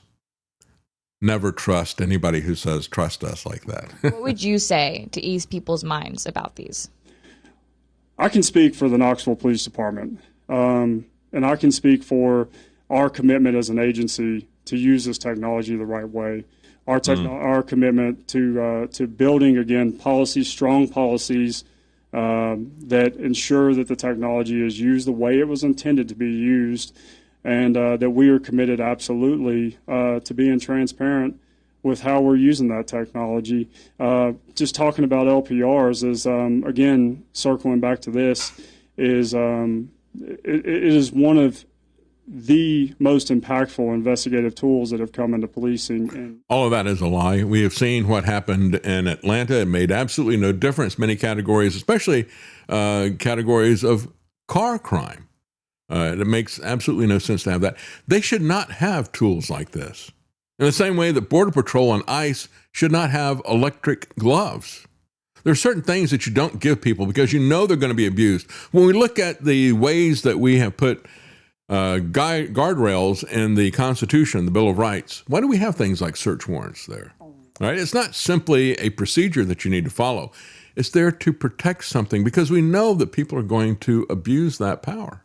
And so don't give them a tool that gives them the power to abuse power. Don't give them Flock cameras and AI surveillance centers. Don't give them electric gloves to torture people. Those things should be off limits for them. And so when you tell that to the police, there's a police chief who got very angry at a meeting that was talking about Flock. I decided to get one to help my community, to help. Shouldn't be your decision. Catch the bad guys. Oh, yeah, right. And I'm getting ridiculed for it. You guys want to call and cancel it? Go right ahead. I have no problem. But the next time grandma's missing, or your car got stolen, or you're missing money, and I can't. This won't help at all with that, actually, quite frankly. I'm just trying to be the guy. I have given 20 years to this city.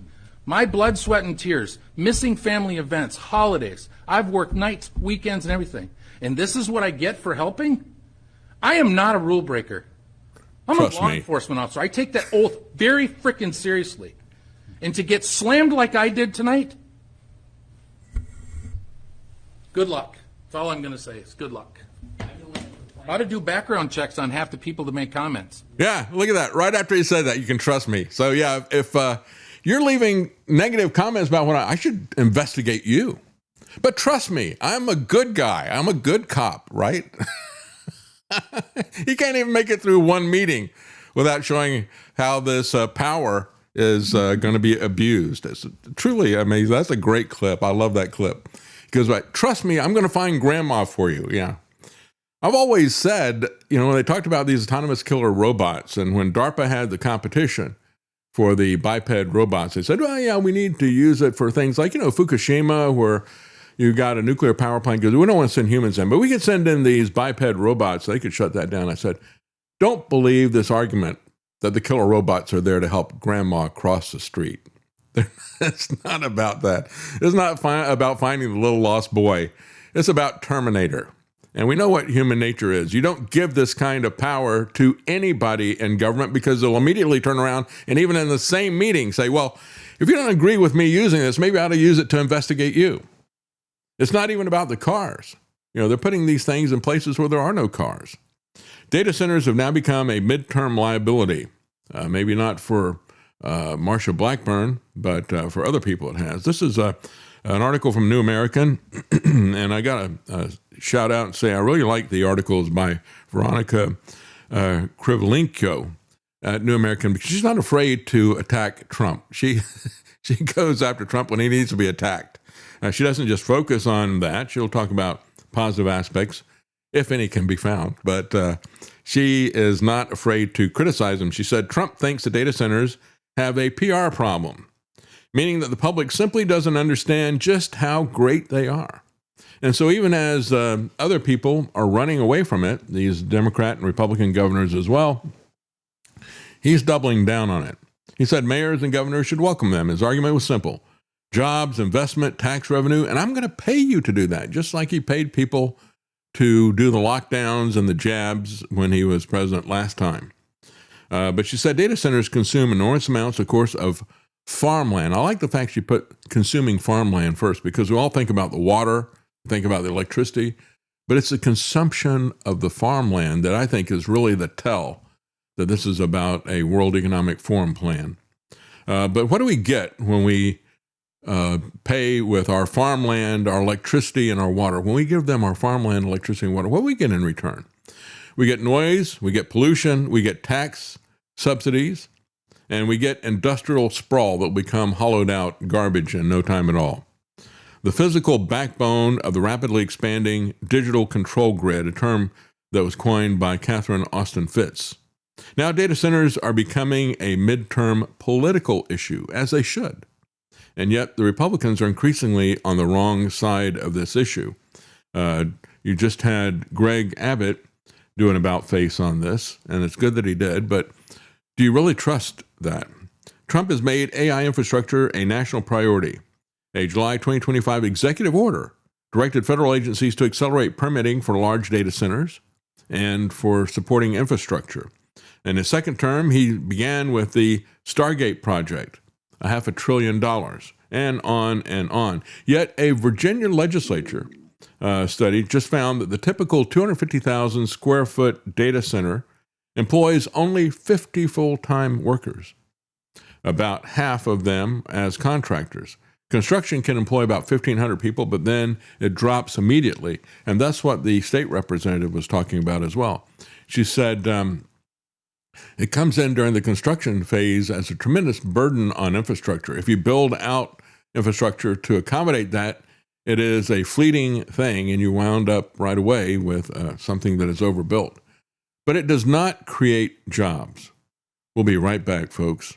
Stay with us. But unlike most revolutions where the people rise against a real economic oppression, in our case here in Boston, we are fighting for purely an abstract principle. Hear, hear. Hear, hear. It is, however, not nearly so abstract as the young gentleman supposes. The issue involved here is one of monopoly.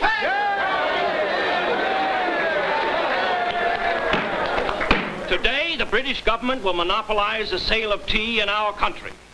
Tomorrow, it will be something else.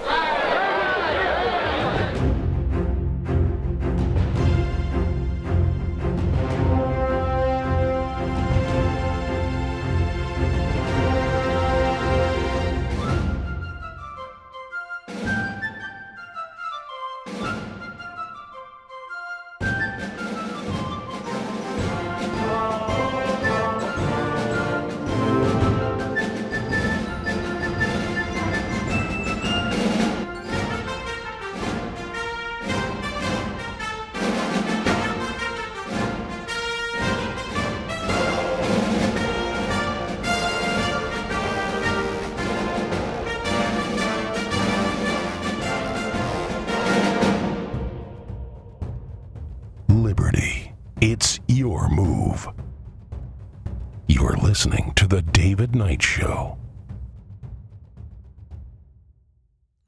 right, welcome back, and I want to continue with this, but I'm getting way ahead of my comments here. Travis, give me some of the comments that we've got. That's right. We've Rumble. got Bronx Stomper 111 as far as 90 days to rebuild the herd. That has to be the most asinine thing I've heard.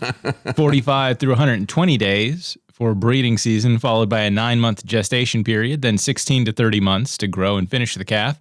So it's 25 to 40 months from when you make the decision to have a marketable meat product. Yeah, but Trump is the authority on herd immunity, right? And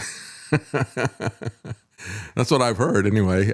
So yeah, we need to get Fauci on this. He'll fix all that. He can suspend reality just like Trump can suspend reality. And we want to say thank you to IRS Machine Gun. We appreciate it. You. Says he is playing the stock market with Canada. He'll make several million, then go back to the war. Yep, I agree. That's a good comment. Yeah. It's a nice little diversion. Yep. And Hedge 88. Who could have imagined a $70,000 used pickup truck? Well, we just keep adding more taxes to them, don't we? That should fix everything, shouldn't it? Well, going back to these data centers, again, Trump is making all kinds of claims about jobs. They just don't stand up to scrutiny. We've already seen how a lot of these data centers work. Here's an example of one. Massive complex by Meta in Louisiana. It is 2,250 acres. You know, you can put a really huge farm or ranch on something that big, right? No. We're going to turn it into industrial sprawl. Anyway, that project was expected to employ more than 5,000 workers at peak, but only 500 workers actually remained after completion. And then, of course, the tax argument that Trump puts out is weak. The National Conference of State Legislature, he says, oh, yeah, you're going to make so much money out of tax revenue. Well, guess what? You're not making the money from tax revenue. They're giving massive tax holidays and subsidies to these data centers in order to go in. The National Conference of State Legislatures reported in April, 38 states offered tax subsidies specifically for data centers. Tax-exempt equipment, electricity, and other purchases from taxation. And some of them even provided property tax relief. But that property tax relief is not for you. I just played the clip yesterday of a local jurisdiction where the guy was complaining. He said, you raised our taxes 183%. And then you gave massive subsidies to Meta. So how's that working? Yeah, we get the taxes, they get the subsidies. That's really the reality of what's happening. Despite what Trump says, as in many cases, it's exactly the opposite of what he says. Lawmakers in at least 25 states introduced bills this year to repeal or to restrict data center tax subsidies. Only 8, however, passed those measures. I imagine that with Marcia, Mark of the Beast, Blackburn, and we're going to have massive subsidies to get data centers to locate into Tennessee. They consume land, farmland, staggering amounts of water and electricity, and as Trent Luce was saying yesterday, this is part of he says, I wasn't disappointed in what Trump did at all. I was expecting it. Been expecting it for a while because it fits in with the program of removing rural lands. This all goes back to Agenda 21. We've got to get us off of the rural land to pack us into the cities. And that was always the case. You go back and look at the early Agenda 21 maps and what everybody packed into these mega cities. You look at Texas, for example. It had one long city that went from San Antonio up through Austin, up through Dallas, and they had another one over in the Houston area. But everything else, you were supposed to get off the land. This is the way they get you off the land. And then, of course, that vague agenda that sometime in the 21st century, we're going to be able to do this. We're going to get everybody off of the rural land, pack them into the mega cities where we can control them. That became the, in 2015, that became their 2030 agenda for cities. And they're far along on this agenda. So the retreat, however, from most governors and most politicians, unlike Trump, is pretty clear. They're moving away from these data centers. In Texas, Greg Abbott in November celebrated a $40 billion Google investment, declared Texas, quote, the epicenter of AI development. Now he's walking back against that. Here we are in August. 9 months later, he has paused industry-wide approvals, pending greater disclosure about power and water use, while also calling for changes to tax incentives. Trump is not happy with that. He calls that a mistake. Meanwhile, Pennsylvania Governor Josh Shapiro, a Democrat who previously welcomed data center investment, has also toughened his position. On Tuesday, he signed an executive order imposing what his administration calls some of the nation's strictest guardrails. In Nevada, another Democrat is attacking a Republican Governor Joe Lombardo over data center development. Ford has pledged to pause new tax abatements while his administration audits whether existing projects have delivered the jobs, the tax revenue, and other benefits that they promised. In Wisconsin, Republican Tom Tiffany is attacking Democrat David Crowley as Data Center David Crowley, despite calling data centers himself an exciting new technology just as recently as 6 months ago, and supporting legislation that was designed to speed the reviews on infrastructure. So this is the guy, when you see something like this, you see a rapid turnaround and a demagoguery attack. Don't expect that he's going to stick with that. If he gets elected, he's going to go in exactly the opposite direction. So Trump accuses radical left Democrats of going crazy with fake polls. He sees all these polls where he's dropping, and yet, in spite of the fact that he has the most unpopular war that he started in the history of America, the most unpopular, and in spite of the fact that he is destroying the cattlemen and the farmers with his tariffs and with his protection of other countries, putting Argentina ahead of the United States, I thought it was just amazing to see how truly angry Trump got. He said, "Yeah, those people in Argentina, those farmers, they are dying. They're dying. You don't know anything, reporter." It's like, well, you don't care about your own people, the farmers and the ranchers who are dying. No, he doesn't care about that at all. So he thinks that everybody really, truly loves him. These polls have to be fake. He can double down on the data centers, on his unpopular wars, on his unpopular economic policies and higher taxes and higher inflation, higher debt. No. If you don't like him, that's a fake poll. Well, I would just say that like all Zionists, Trump is tone deaf, he's blind, and he is elitist. And I just got to say, when I look at somebody like Marsha Blackburn, who has carried his water in every aspect of this digital society, I got to say that I may vote for a Democrat for the first time in my life. I've never voted for any single Democrat for anything, not for a dog catcher or whatever, but for a governor, I would definitely vote against Marsha, Mark of the Beast, Blackburn. I'm not about flock and surveillance and data centers and all the rest of this stuff. Mike Johnson, meanwhile, has told staffers that he is Trump's co-president. I think we saw that. Except most of us think of you as a bootlicker and a traitor, not as a co-president. This is the guy who is a traitor to the Constitution, who famously said, and I think at that time he was talking about ICE, he said, "We don't have the time to do warrants. We don't have the time to do that." Well, what makes you so busy? The Constitution was never about making things easy for law enforcement. It was never about making things easy for government. It was always about restraining them, because we understand that the natural human tendency is to take power that people are given and to run with it in very evil ways. So the purpose of all of this is not to make the job of the police chief easier. It is to make it more difficult, because the most dangerous criminal is the one who wears a badge. The most dangerous terrorist is a terrorist government that lords it over you. And that's what we need to restrain.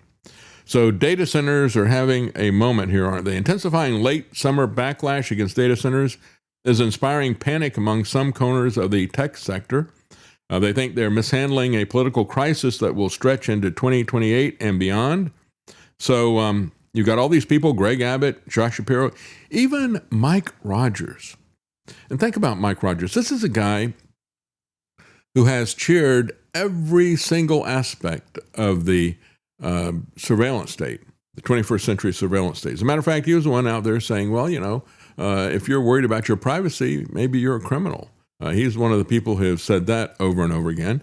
But now he's trying to distance himself from all this stuff. Don't believe it for a minute.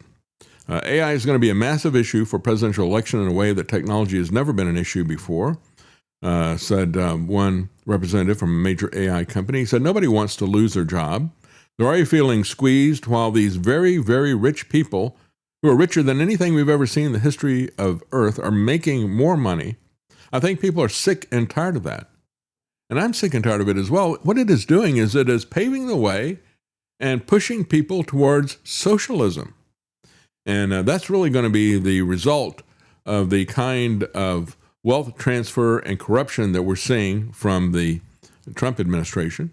And it's the kind of thing that is being exploited by people like Elon Musk. And so Mike Rogers is now trying to position himself and say, well, we want to have a moratorium on building new data centers. And so he's doing that because his Democrat opponent, Abdul El Sayed, had called for stricter standards for data center impacts. Don't believe that when somebody's just reacting to their opponent, and when somebody like Mike Rogers, who used to be on the House Intelligence Committee, has pushed the surveillance state his entire career. So he said, I endorse state and local moratorium until Congress can enact national standards. Folks, that's not good enough. I don't want to see a standard as to when you can use your electrically charged gloves on people. I don't want you to have them. I don't want you to have the cameras and the data centers to spy on, to categorize, and to pigeonhole every single one of us as to whether or not we are your political friend or enemy. I don't want to see that capability in the hands of anybody. It's too great a temptation. Peter Thiel likes to talk about Lord of the Rings all the time. Talk about the Boromir effect, right? The fact that you can't handle the power of that ring. And these people have proven to us over and over again they cannot handle that power.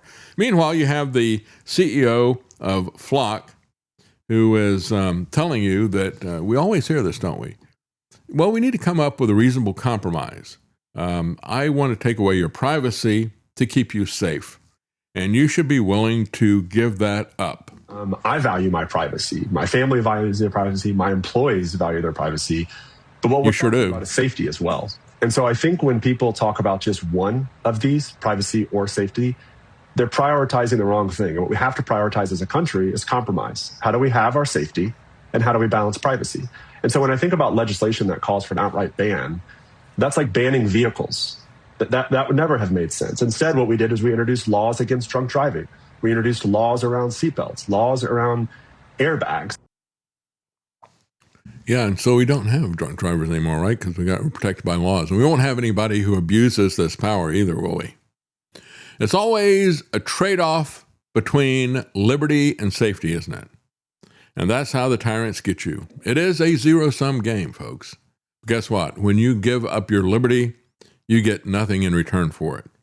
You're not safer when you have less liberty. Exactly the opposite. And so, just like with the First Amendment, it's not good enough for government to not do it directly. We have seen how government, and we talked about it, we knew this was happening. We knew it was a hidden hand of government. And then we saw the documents being released about that as well.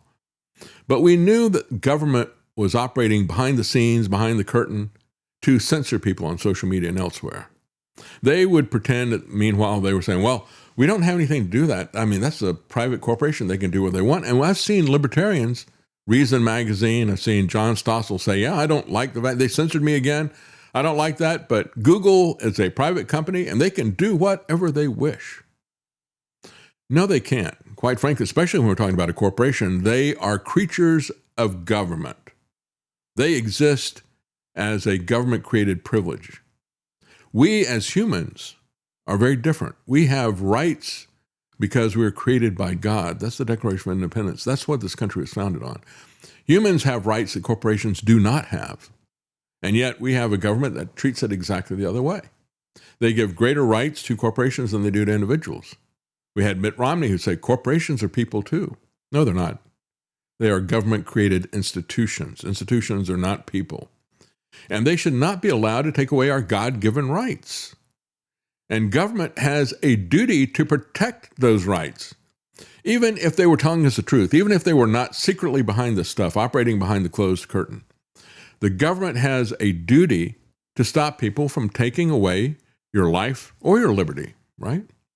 So it's not enough to say, well, I'm not actually killing people out here. I just have a gang of criminals who decide that they're going to go to people's houses and rob them at gunpoint, maybe kill people, take their stuff.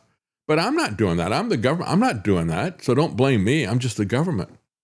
Well, they're not allowed to steal our liberty. They're not allowed to kill the First Amendment either, are they?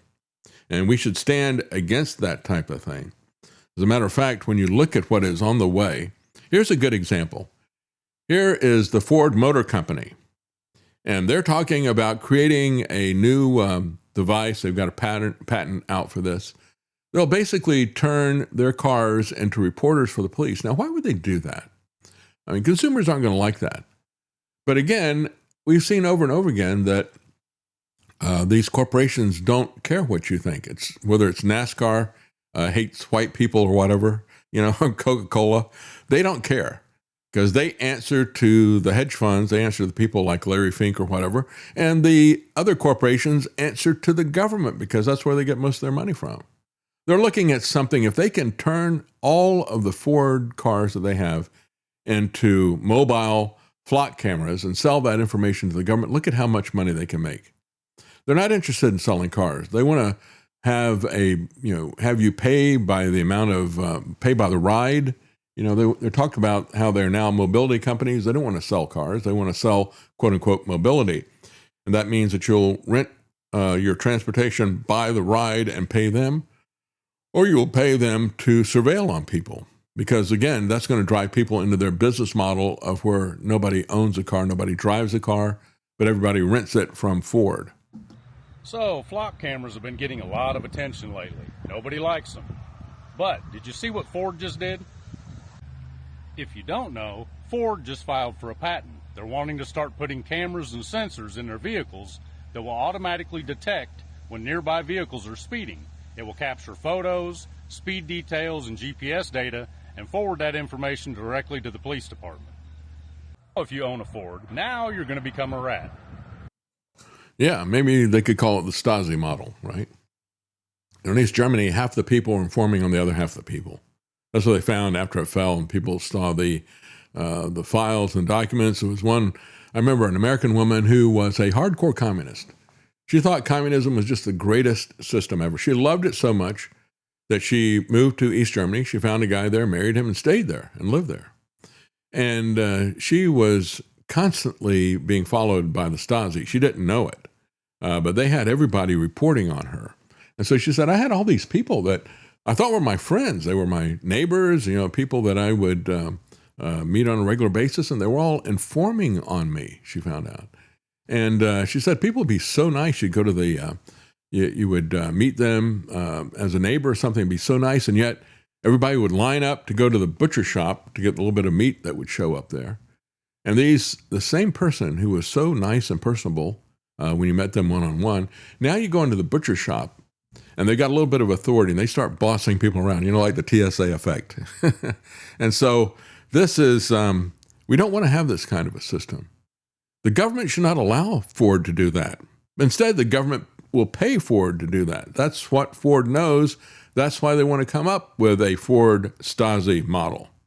That is the pattern for everything that is happening in this country. Before I run out of time, I want to thank some of the people who have supported this program. And these are people who have sent us checks in the last week and a half.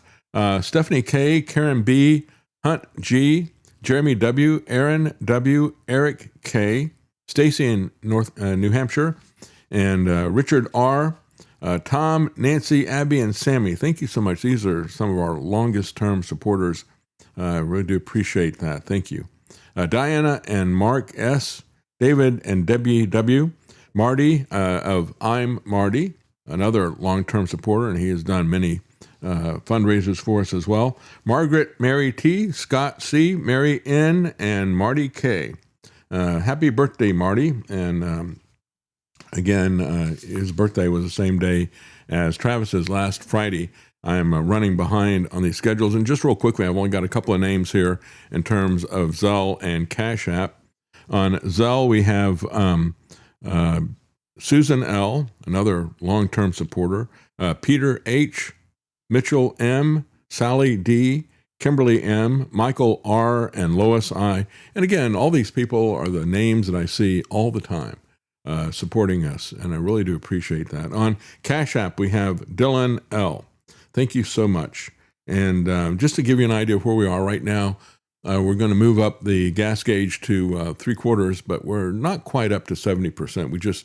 Our gas gauge is only set up into eighths. So we're going to move it up. We're going to round it up to 75%. But we thank you so much for supporting us. We could not do this without your support. And not too many people actually support us. We get a lot of support from a few people. But unfortunately, that's the way the thing operates. And we're still able to do it. So I do appreciate the people who enable us to do that. And we also have a donation here from Oracle of Truth. It says, please pray for my mom that passed yesterday afternoon. I had a great childhood. Thanks, Mom. I'm so sorry to hear that.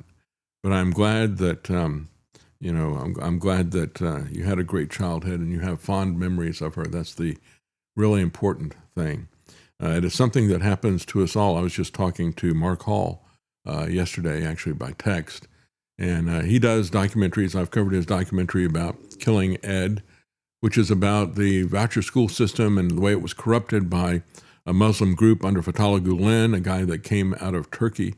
And he did an excellent documentary with that. He's got another one about stem cells, and Travis is actually in that one. He's just finished it, and he's about to publish that. I don't know. Does he give you a date as to where it's going to be?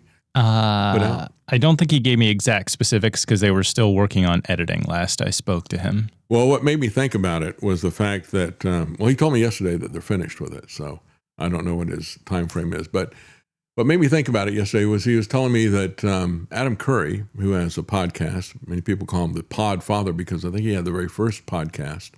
He'd been doing a podcast for many years with a guy by the name of Dvorak. I haven't heard their podcast, but I knew him from the PC Mac Wars years ago. I was in the different camp than Dvorak was in terms of graphical user interface. But they had a podcast together for a number of years, and he had a heart surgery about 3 months earlier, and then he was sitting on a couch watching TV and just passed away peacefully. His wife looked over, and he'd gone. But he said it was really shocking to Adam. But we never know when that's going to happen for any of us, do we? And that is a real key issue. And that's one of the reasons why I said I don't have time to get into it. Well, I will get into it. Let's talk a little bit about what is happening in terms of Zionism and in terms of the Christian effects of this. Because when we look at what the left is saying, we have the obvious people out there like James Tallarico. He's out there in another sermon that has resurfaced from a couple of years ago. He said, God is not a Christian. Well, of course God's not a Christian. What does that mean, actually? That's a term that means Christ's men. God does not follow Christ. Christ is God, right? And so the guy doesn't even know what he's talking about. He says, do we really think that God would make all these beautiful people, all these beautiful traditions for no reasons at all? There's so many pathways to the sacred. Well, no, what we're talking about is the fact that he's missed some of the fundamental things and he knows this, quite frankly. He grew up in a Baptist family, and he's gone to a Presbyterian seminary. He knows that Christ said, I am the way. No one comes to the Father except by me. And the fact that Christ talked about how people had created these man-made religions. They'd created their own way. They thought they could get to God. That is just, that is not God's way. And yet he says, God has created all these religions. God has created all these cultures. No, he hasn't. And so he says, God's not Presbyterian. He's not Christian. He's not a noun at all. God is a verb. Did you know that? I guess I'd need to see how he would use that in a sentence. How does one to God, right? To God as a verb. To God something, I guess. Anyway, it's absolute gibberish and word salad. It doesn't make any sense. It's not even worth it to refute him. But then we have a pro-LGBT priest who says he doesn't like the word God. We noticed. Yeah, they're in rebellion. He says, I don't like the word God. I'm looking for words for believers and for non-believers. So he rejects it completely. So we see that happening with the liberals, but we don't see it so much when it happens with the conservatives, who have also rejected God and have rejected Christ. When we look at this, and I got to say that even if you're not a Christian, you should be concerned perhaps about the ramifications of this for what is happening with politics, what is happening with genocide. what's happening to other people, because that can all come to you as well. But as Christians, we all understand that just as Oracle of Truth said, we have, each of us has an appointed time, and we don't know when that time is. And so the heresy aspect of what is happening, I think, is a key issue. Heresy that puts something, some group, some institution in place of and above Christ. That is the real issue. That's the issue with Zionism. And it's the issue with many other things like that. But Zionism also has a political aspect to it as well. And so it's just as important for us to impose that. And you need to understand, though, that more important than politics is your relationship to God, because we're all going to stand before him at some point in time. So you have these people who have who applaud, who support idolatrous, racist policies that are based on Zionism. They actually try to explain that away with Scripture. And a good example of this is Dinesh D'Souza and the wife of Joseph Farah. I forget what her first name is. She had him on because he had a debate, and he was absolutely destroyed in that debate. So she tried to rehabilitate him because she's a fellow dispensationalist. He wrote a book called The Stones Cry Out. And the first part of the interview I thought was pretty good because it's an argument that I've talked about before in the past. Like when we look at many proofs about the Bible and how effective it is. And of course, one of those is the prophecies and the archaeological evidence and other things like that. They're actually, the stones do cry out. You had a strain of what they called higher criticism in the early 1800s, where you had scholars in Germany and the UK would say, well, we don't believe any of this stuff. It's just a fairy story. There's no such thing as the Hittite Empire, for example, or this or that. They would talk about various things like that. They'd never been there. They'd never investigated it. When they did go there and look at it, they were surprised to find that it actually lined up with what the Bible had to say. Unlike the Book of Mormon, where they've got all kinds of details about lost civilization that in North America that nobody has ever found any evidence of. When you look at the Bible, there are things that had passed out of human knowledge and existence that they then rediscovered. And it verified that. And so the reality, which is the thing that really trips up the dispensationalists, they get so caught up in the history aspect of it, the geology aspect of it, they actually worship the land, call it the Holy Land. Well, the land was set apart by God for a purpose. And the purpose was to show how he interacted with humanity, how he was going to bless humanity, how all nations would be blessed through Christ. Not necessarily through Abraham, but through Christ. And so when you look at the Bible, you understand that it is not just a fairy tale. It is rooted in reality, because the ultimate reality is reality of God, and that we will all stand before him one day. And so you might want to take a look at. I'm going to talk more about this, and I've got a couple of clips that I want to play. It was absolutely amazing, some of the things that they said, and it is it's kind of as much of a non sequitur of ignorance as the kind of pronouncements being made by Tallarico and that LGBT priest. But we'll take that on another day. Thank you for joining us.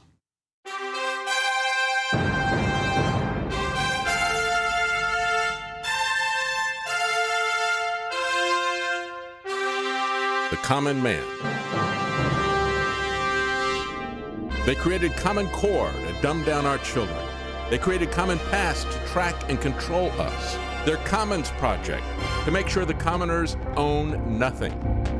And the communist future. They see the common man as simple, unsophisticated, ordinary. But each of us has worth and dignity, created in the image of God. That is what we have in common. That is what they want to take away. Their most powerful weapons are isolation, deception, intimidation. They desire to know everything about us while they hide everything from us. It's time to turn that around and expose what they want to hide. Please share the information and links you'll find at thedavidknightshow.com. Thank you for listening. Thank you for sharing.